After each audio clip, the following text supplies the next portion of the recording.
Hello दोस्तों, कैसे हैं आप सब। आप देख रहे हैं इग्नू आइडिया और हम कवर कर रहे हैं लेक्चर वीडियो बैगला 136 English at the work place. अभी तक हमने ब्लॉक 1 कवर करा है। यूनिट 1 से यूनिट 4 तक के लेक्चर्स को हमने देखा है। तो यूनिट 1 में हमने कवर करा था profiling oneself for the job. Unit 2 में हमने पढ़ा searching for a job. Unit 3 में हमने देखा था responding to job advertisement. And unit 4 last lecture में हमने कवर करा था प्रिपेयरिंग फॉर द जॉब। आज हम बात करने वाले हैं यूनिट 5 की, जो कि हमारे ब्लॉक 2 का यूनिट है। तो बैगला 136 English at the work place के लिए बेस्ट लेक्चर होने वाला है आपके लिए। तो अभी तक जिन्होंने भी चैनल को सब्सक्राइब नहीं करा है, इग्नू आइडिया को जरूर सब्सक्राइब करें। आइए शुरू करते हैं आज की अपनी इस वीडियो यूनिट 5 ब्लॉक 2 से बैगला 136 English at the work place. Unit का नाम है यूजिंग बॉडी लैंग्वेज इफेक्टिवली।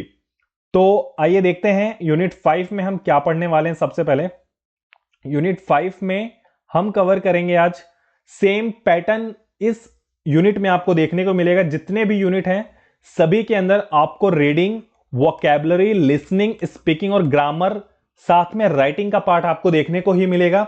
तो ऑब्जेक्टिव हमारे सेम है, बस कंटेंट चेंज हो रहे हैं। यूजिंग बॉडी लैंग्वेज इफेक्टिवली, इस यूनिट नेम से ही हमें यह समझ आ रहा है कि हम अपने बॉडी लैंग्वेज को कितना इफेक्टिवली यूज कर सकते हैं अपनी डेली लाइफ में, अपनी पर्सनल लाइफ में, अपनी प्रोफेशनल लाइफ में। तो आइए देखते हैं क्या क्या होने वाला है इस यूनिट के अंदर। यूनिट 5 में हम क्या क्या चीजें पढ़ने वाले हैं। सबसे पहले ऑब्जेक्टिव दिया है, ऑब्जेक्टिव की बात हमने कर ली।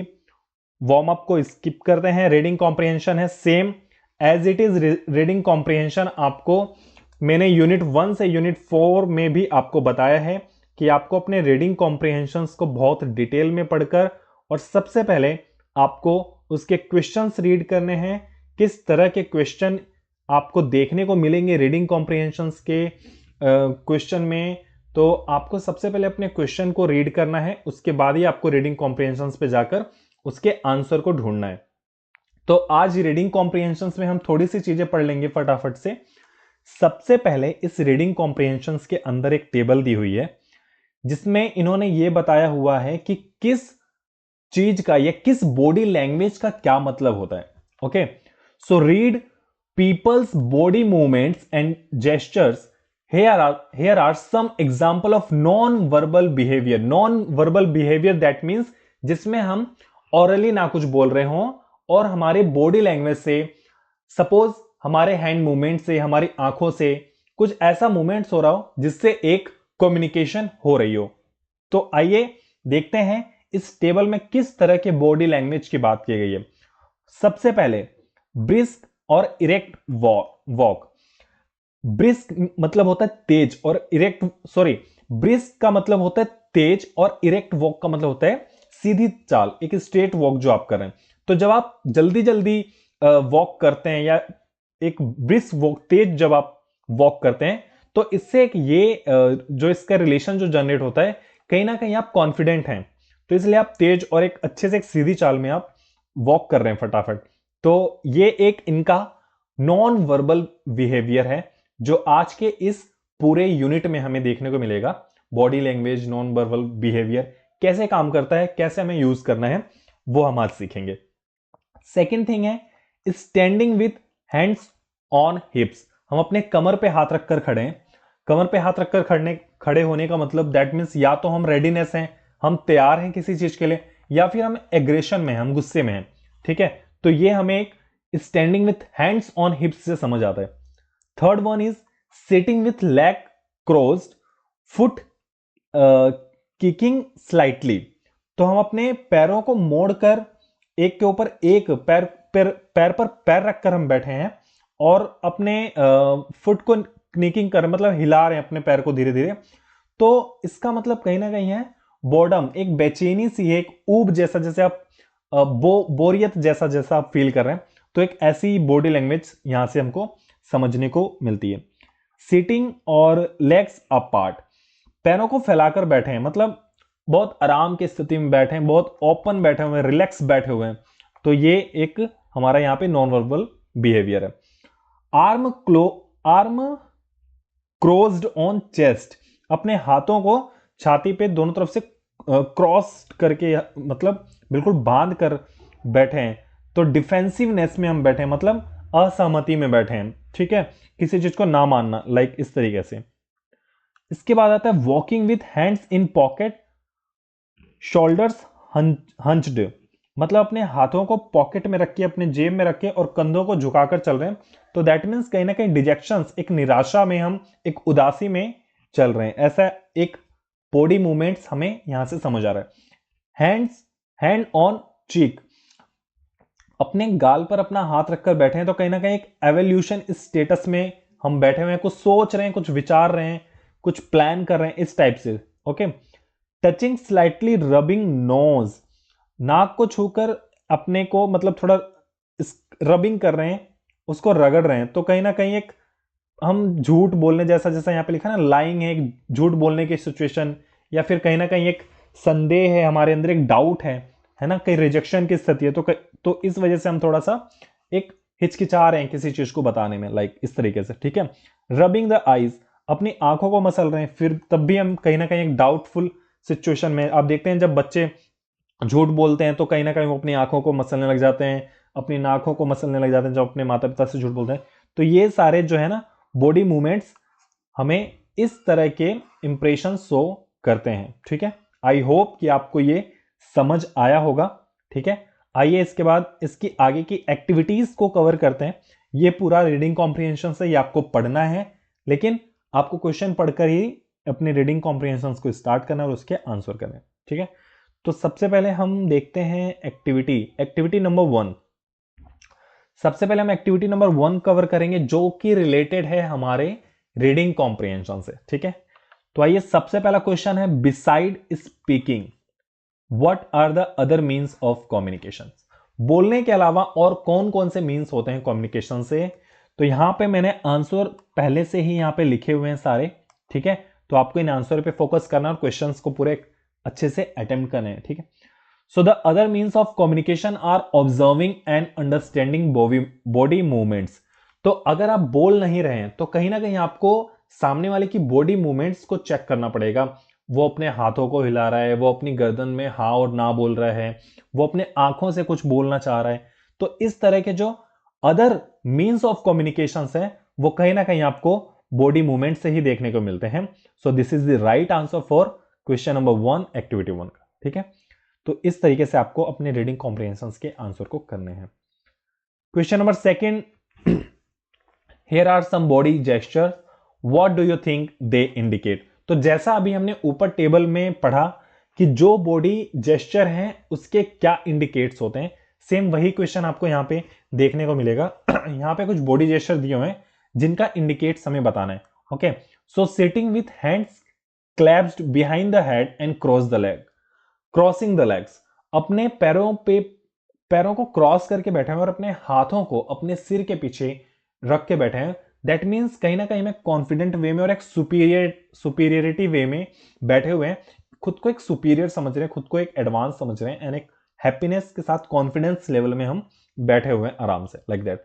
ओके, ओपन पाम, हाथों को खुला रखकर बैठे हुए हैं। सो दैट मीन्स कि कहीं ना कहीं एक सिंसियर, एक इनोसेंट तरीका है बॉडी लैंग्वेज का। तो यहां पे एक इनोसेंट और सिंसियर इंडिकेट हमें समझ आ रहा है। टिल्टेड हेड, अपनी गर्दन को हल्का सा, अपने सर को हल्का सा टिल्ट करके राइट या लेफ्ट करके हम खड़े हैं या बैठे हैं, तो कहीं ना कहीं इंटरेस्ट जनरेट करने वाला पॉइंट यहां से निकल रहा है। तो इसका आंसर हो गया इंटरेस्ट। स्ट्रोकिंग चिन, स्ट्रोकिंग चिन का मतलब होगा कि सोचना, मतलब अपने चिन को थोड़ा हाथों से सोचना या उसको रगड़ना, लाइक इस तरीके से स्ट्रोकिंग चिन। तो कहीं ना कहीं ये process of taking a decision है, कहीं ना हम कुछ सोच रहे हैं, कुछ डिसीजन लेने की कोशिश कर रहे हैं, तो इसमें स्ट्रोकिंग चिन इसको इंडिकेट कर रहा है, process of taking a decision को। क्वेश्चन नंबर 3 पर आते हैं। क्वेश्चन नंबर 3 है, what are some of the inherent qualities that your body language में reveal and interview list at least 4। ऐसे कौन से इनहेरेंट क्वालिटीज हैं जो आपके बॉडी लैंग्वेज में होने चाहिए एक इंटरव्यूज में और आप उसे रिवील करें। तो कम से कम आपको 4 बताने हैं, ठीक है। भले ही आप इनसिक्योर हैं, आप घबरा रहे हैं या फिर आप कहने से डर रहे हैं, तो भी आपको क्या करना चाहिए? First thing, speak the truth. जब भी आप इंटरव्यू दें तो आप एक सच्चाई के साथ एक ट्रुथ वे में ही आंसर करें अपने किसी भी क्वेश्चन का। Okay. Prone to straight, prone to stress का मतलब हो गया कि कुछ लोग जो है आसानी से स्ट्रेस में आ जाते हैं, बहुत इजीली वो स्ट्रेस लेना शुरू कर देते हैं। तो अगर ऐसा कुछ है तो वो आपको बॉडी लैंग्वेज में आपको बताना चाहिए, अपने बॉडी लैंग्वेज में शो करना चाहिए। यू आर एंथुसियास्टिक, आप एक उत्साहित होकर जरूर इंटरव्यू दें, एक एक्साइटेड होकर इंटरव्यू दें, एक कॉन्फिडेंट के साथ अपना इंटरव्यू दें। And you have a sense of humour, and आपके अंदर एक सेंस ऑफ ह्यूमर हो, एक मैच्योरिटी हो, ऐसा आपको अपने इंटरव्यूज में जरूर दिखाना है। तभी आप उस इंटरव्यू को क्रैक कर पाएंगे, उस इंटरव्यू को पास कर पाएंगे। आइए नेक्स्ट क्वेश्चन पर चलते हैं। Question number 4।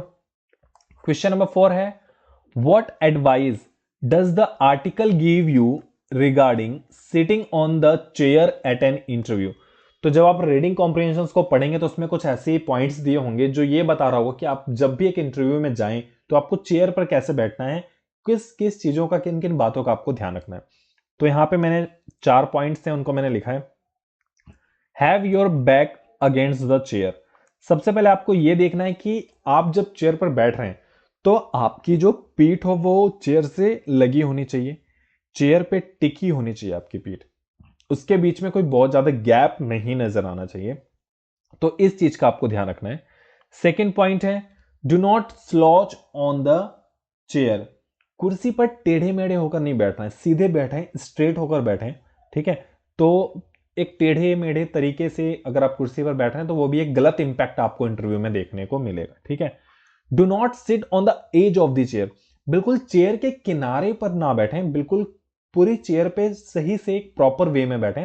बिल्कुल अगर आप किनारे बैठेंगे तो वो भी एक अच्छा वे नहीं है चेयर पर बैठने का।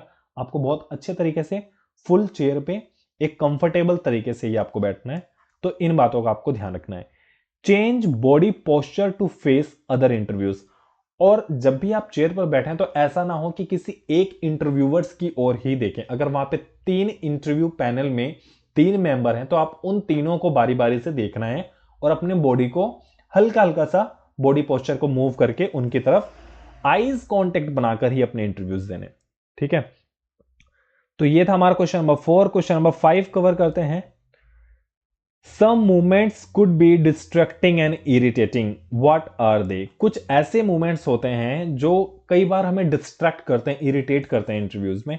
तो उन चीजों का ध्यान रखना है और वो क्या हो सकते हैं, आइए जानते हैं। Too many movements of the hands, अपने हाथों को बहुत ज्यादा ही हिलाना इंटरव्यूज में, ये भी कहीं ना कहीं एक नेगेटिव इंपैक्ट है आपके इंटरव्यूज के लिए। तो बहुत ज्यादा अपने हाथों को भी ना हिलाएं, अपने हाथों को बहुत एक सिस्टमेटिक और कम वे में हिलाकर एक अच्छे से बॉडी मूवमेंट्स को आप शो कर सकते हैं। ठीक है। सफलिंग ऑफ द फीट, अपने पैरों को हिलाना, सफलिंग ऑफ द फीट, बार बार अपने पैरों को हिलाना, ये भी एक बहुत नेगेटिव इंपैक्ट देता है आपके इंटरव्यू में। तो अपने पैरों को सफल ना करें, हिलाते ना रहें, ये चीज आपको बिल्कुल नहीं करनी है। किकिंग द टेबल, अपने पैरों से कहीं किसी टेबल पे किक नहीं करते रहना है, मारते नहीं रहना है। ठीक है। तो ये चीजें नहीं करनी है। And 4 is drumming your finger, अपने हाथों से किसी टेबल को या किसी भी चीज को नहीं बजाना है। तो इन चीजों का आपको ध्यान करना है, ये बहुत ही डिस्ट्रैक्टिव और इरिटेटिंग होती है किसी भी इंटरव्यूज के लिए। क्वेश्चन नंबर 6 देखते हैं। Mention 2 other points to remember about body language when facing an interview panel. Okay. So जब भी आप किसी इंटरव्यू पैनल में बैठ रहे हैं तो कुछ ऐसे पॉइंट्स बताइए जो आपके बॉडी लैंग्वेज को दिखाते हैं। So first thing is, look at the person who poses the question initially.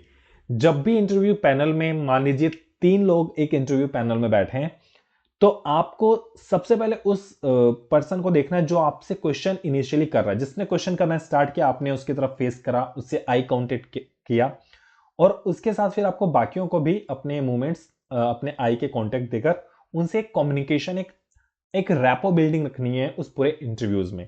Okay.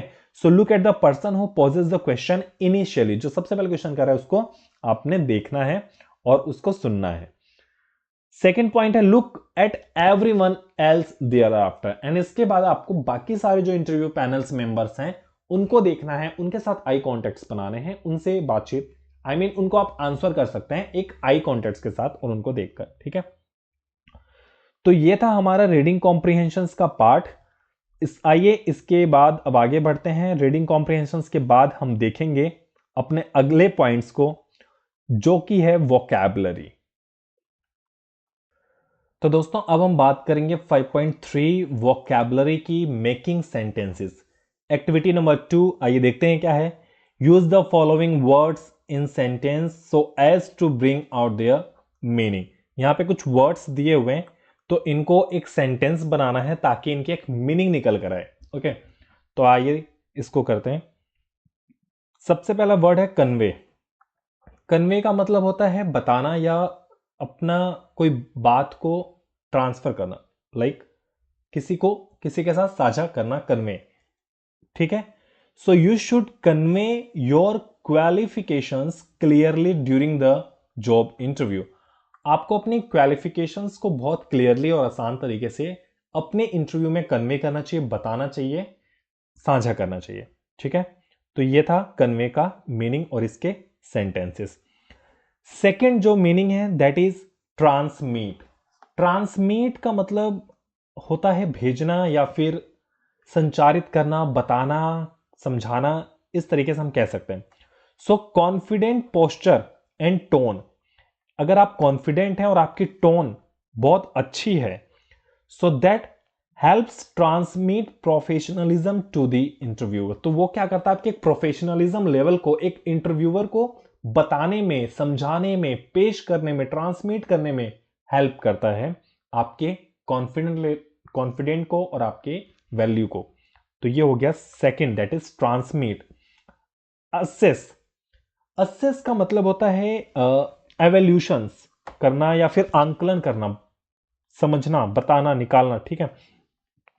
So assess before the interview, assess your strength and weakness honestly. जब भी आप इंटरव्यू देने जा रहे हैं तो आपको अपने स्ट्रेंथ और वीकनेस को बहुत अच्छे तरीके से आंकलन कर लेना है, बहुत अच्छे तरीके से जान लेना है, ताकि इजीली आप इंटरव्यू में इस क्वेश्चन का आंसर कर पाए कि आपकी स्ट्रेंथ और वीकनेस क्या है, इसको आप इजीली बता पाए।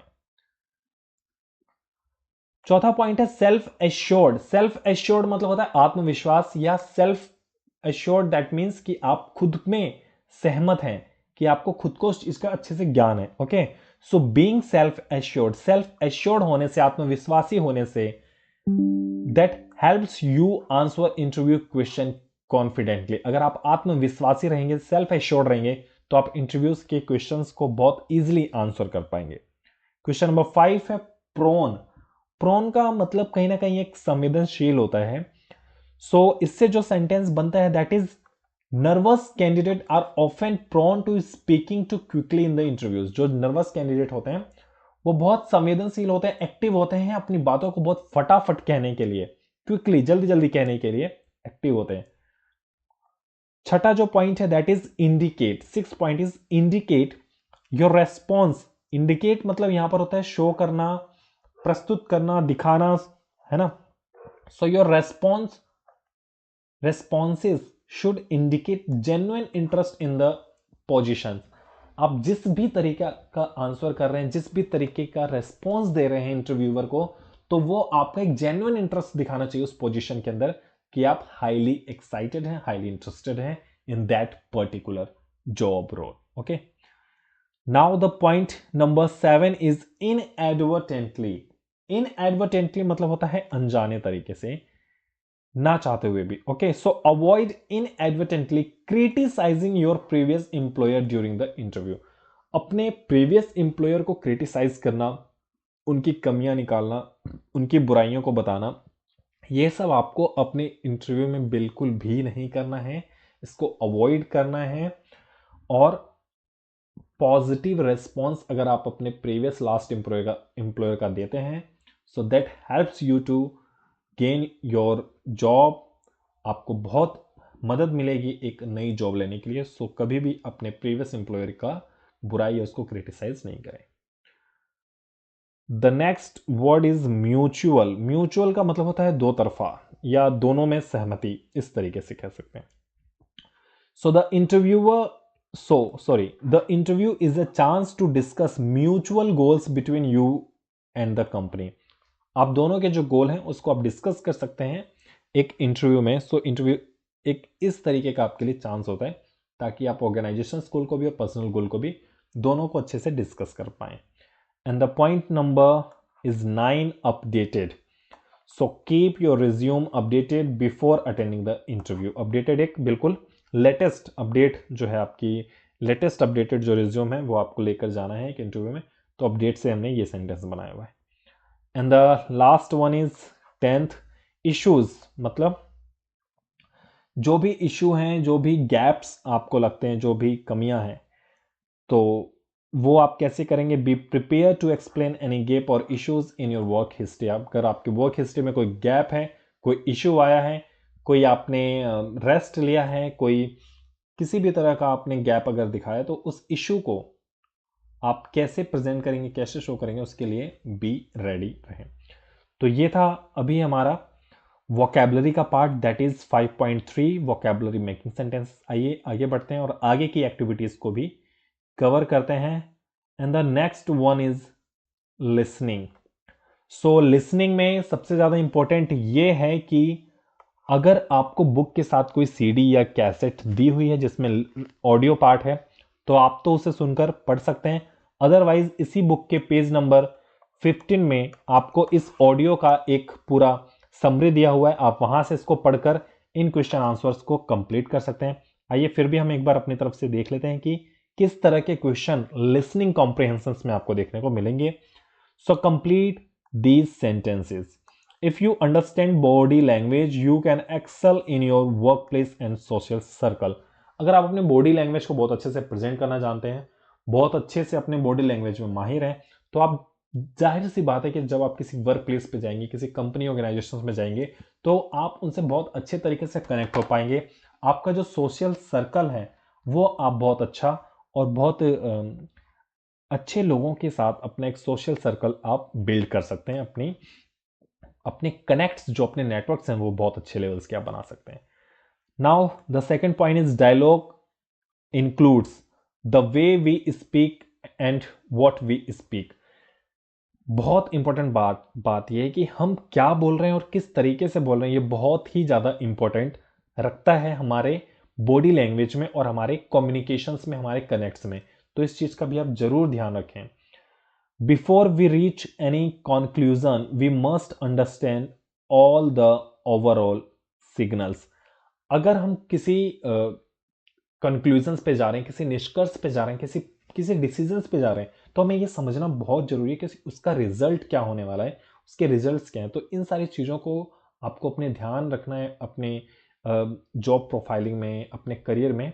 तभी आप उस चीज का एक अच्छा डिसीजन ले सकते हैं, एक अच्छा कंक्लूजन्स निकाल सकते हैं। The next one is understanding the unspoken word have helped people excel in their professions. Understanding the unspoken word have helped people excel in their professions. जो लोग बिना कहे हुए शब्दों को समझने की एबिलिटी रखते हैं, जो समझ जाते हैं बिना कहे हुए शब्दों को, वो अपने प्रोफेशन में और आगे बढ़ते हैं और एक मुकाम हासिल करते हैं, एक्सेल इन देयर प्रोफेशन। सो जो फोर्थ पॉइंट है वो यही है, अंडरस्टैंडिंग द अनस्पोकन वर्ड। जो शब्द ना कहा गया हो उसको समझ जाना, ऐसे लोग अपने जीवन में आगे बढ़ते हैं, अपने प्रोफेशन में आगे बढ़ते हैं। जो पांचवा पॉइंट है, one should not just believe the spoken word.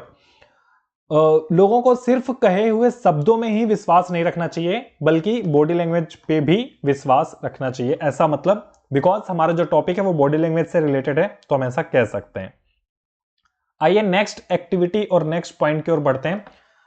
Point number second है, match the gesture in A with what they indicate in B. यहां पे कुछ जेस्चर दिए हुए हैं, जैसा कि हमने स्टार्टिंग में भी किया था, तो वो क्या इंडिकेट करते हैं उसको हमें समझना है, उसको हमें देखना है। Okay, so first point is that left hand over right with palms down show.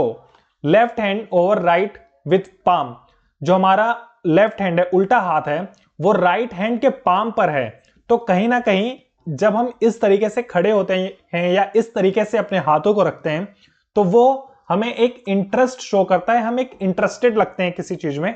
तो ये जो हमारा जेस्चर है कहीं ना कहीं इंडिकेट करता है कि we are interested. Point number second is that right hand over left show. जो हमारा सीधा हाथ है वो लेफ्ट के ऊपर है।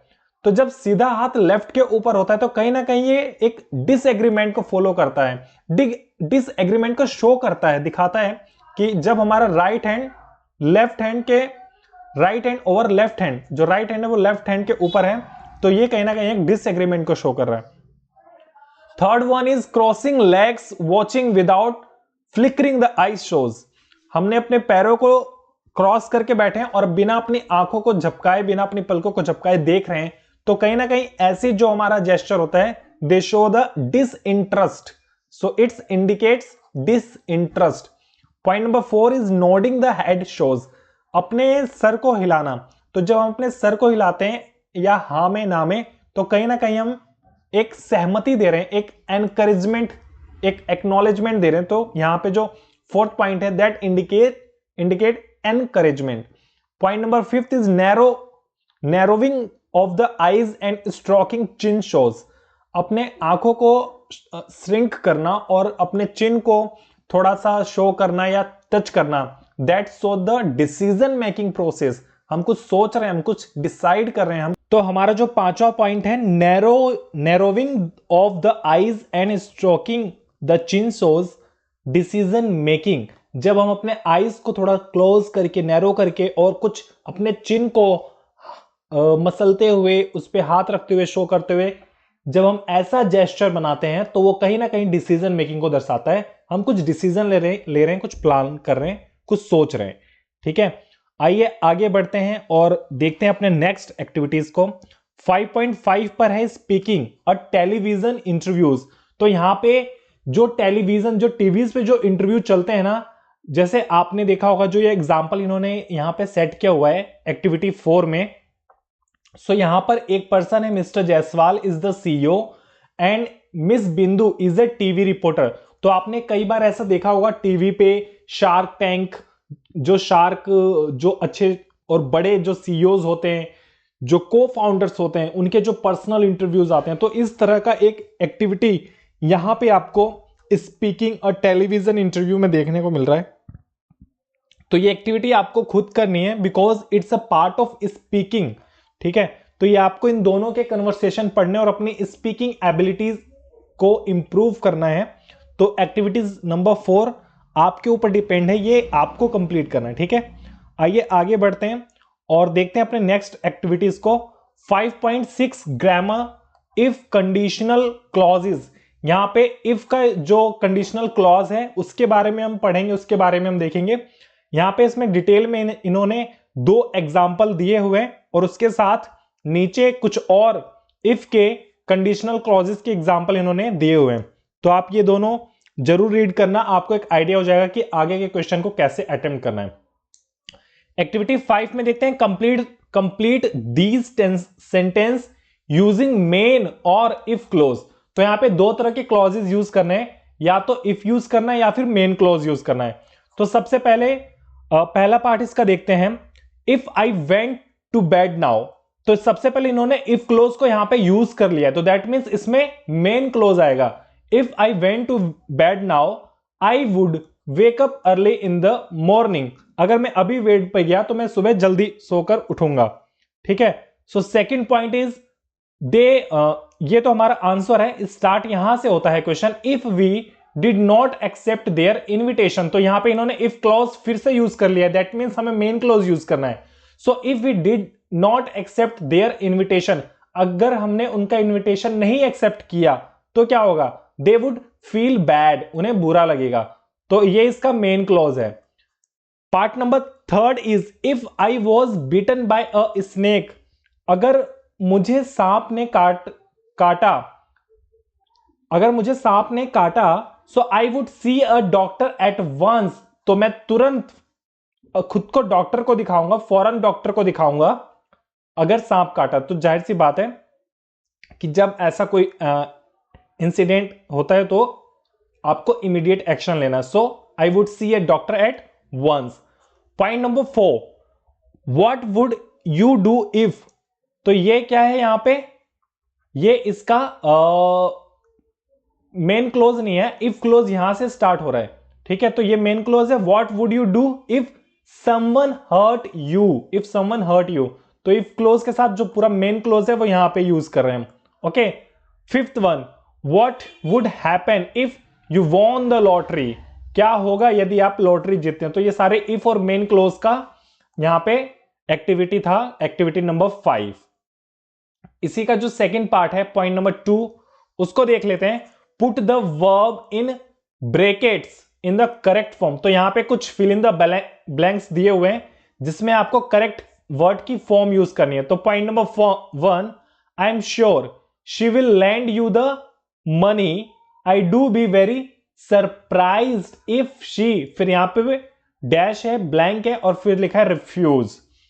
तो मुझे आई एम श्योर, मुझे विश्वास है, she will lend you the money, वो तुम्हें पैसे उधार दे देगी, मुझे ऐसा विश्वास है कि वो तुम्हें पैसे उधार दे देगी।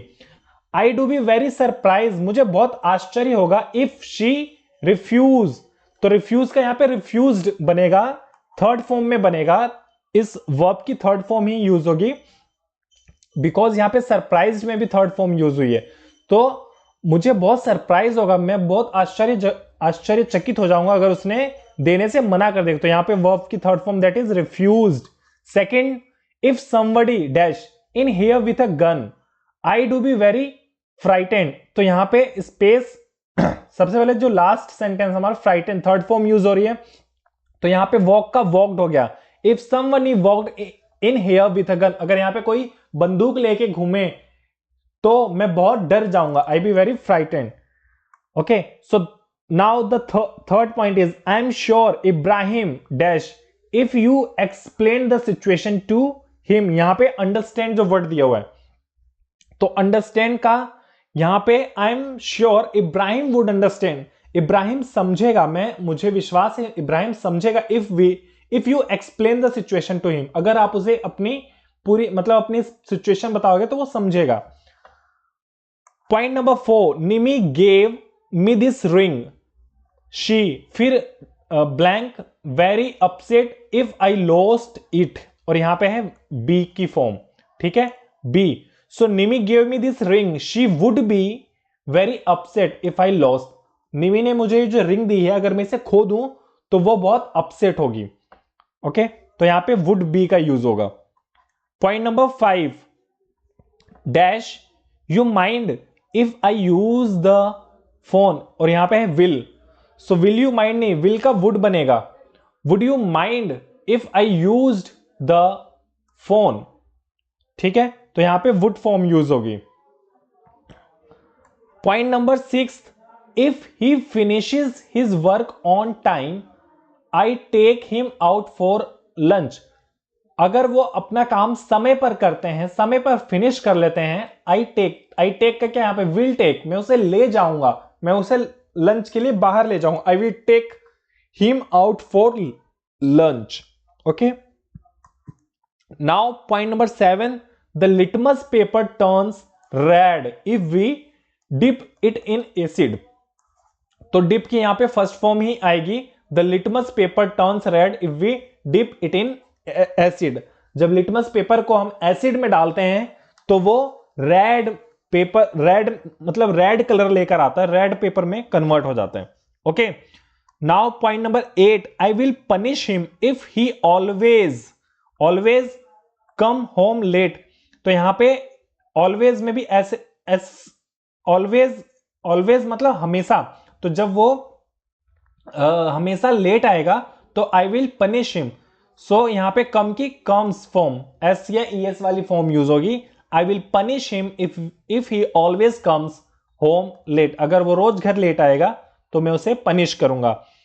Point number 9, if you drink dirty water you dash fall sick, you fall sick नहीं, यू विल फॉल सिक, यहां पे तुम बीमार हो जाओगे अगर तुम गंदे पानी पियोगे तो। Point number 10, the prices go up if it does not rain well. अगर बारिश अच्छे से नहीं हुई so prices go up, prices go up का विल गो अप बनेगा, the prices will go up if does not rain well, अगर बारिश बहुत अच्छे से नहीं हुई तो प्राइस बढ़ जाएंगे, कीमतें बढ़ जाएंगी। आइए पॉइंट नंबर एक्टिविटी नंबर 3 देखते हैं क्या है। Answer the question in the example given below. Example है कि यहां पे shall we leave at 10:30 AM। इसके बी पार्ट में no arrive too early, if we leave at 10:30 AM we will arrive too early. अगर हम 10:30 पर लीव करेंगे तो हम बहुत जल्दी पहुंच जाएंगे। ओके, इस फॉर्म में अब हमें ये सारे ही जो हमारे क्वेश्चन है इस एक्टिविटीज को इसी तरीके से सॉल्व करना है, इस तरीके से इसका आंसर करना है। आइए देखते हैं। Is Lane going to write the examination, यहां पे क्या लिखा है, fail. So if she wrote it she would fail, अगर वो इसे लिखेगी तो वो फेल हो सकती है। शी वुड फेल, ओके, तो वो फेल हो जाएगी, ऐसा कुछ है। Point number 2, let's be honest with them. आओ उनके साथ ईमानदारी, आपको मतलब let's be honest with them, उनके साथ ईमानदारी से रहें, ईमानदारी दिखाएं। फिर यहां पे नॉट बिलीव, नो में क्या लिखा है, not believe. If we are honest with them, अगर हम उनके साथ हॉनेस्ट होते भी हैं तो if we are honest with them they will still not believe us, वो फिर भी हम पे विश्वास नहीं करेंगे। Now point number 3 is why don't we visit Birmingham, why don't we visit Birmingham, तो यहां पे एक रीजन बताया हुआ है, that is cost too much. तो इसका क्या बनेगा, if we visited Birmingham it would cost too much, तो इसकी कॉस्ट जो है बहुत ज्यादा है कि अगर हम वहां पर जाएंगे, बिर्मिंघम जाएंगे तो हमारी कॉस्ट बहुत ज्यादा आ जाएगी, it would cost too much.